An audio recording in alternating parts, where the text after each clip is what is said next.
when you feel good and you feel okay with God, most times it's because there are things that He has done.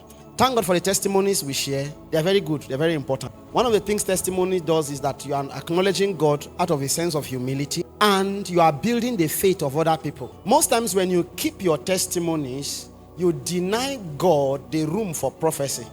Because any testimony that talks about God's goodness opens the door for prophecy to others. So God intends that we should testify. Are we together? So do well to testify of the things that He has done.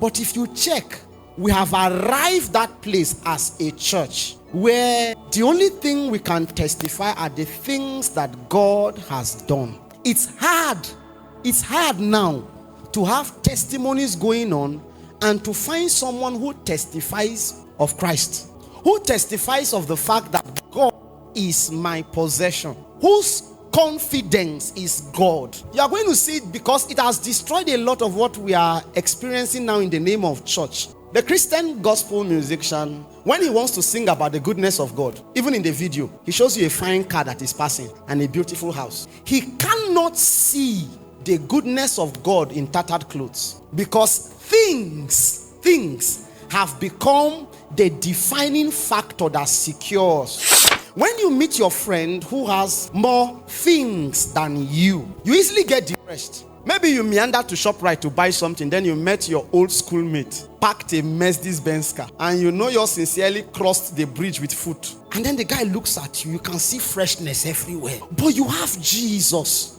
And when he looks at you and he drops from his car, bro, how you doing, man? Remember those years 5 years ago? Wow, bro. You show us for class, so you were the one carrying first all the time. How is life now? How I'm working with, that's my car. And then maybe he shows you his wife and children and you are not yet married. Let me tell you one thing that is going to happen. You will not be able to preach because before he showed up, the content of your message is not Christ. Really, the content was yourself. So if you dropped from a car and he was the one with tattered clothes, that's when you will have told him, bro, you know I told you since from school, follow Jesus. See what he has done. The only reason you have a message is the things, not.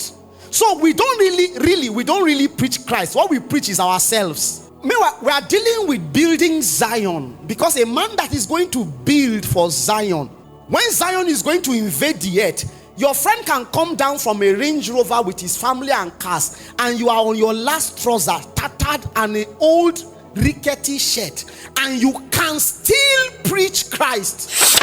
You don't feel inferior because it was never how you look that qualifies you for the message. It was the content of your spirit, Christ. Many of you have not preached to many people and God is still waiting. And the reason you are not preaching, you are waiting to hammer, to blow. So you have a ground to say God is faithful. That is not a ground. That's an externality that is being brought in to define you. We need to be freed so that we can preach Christ.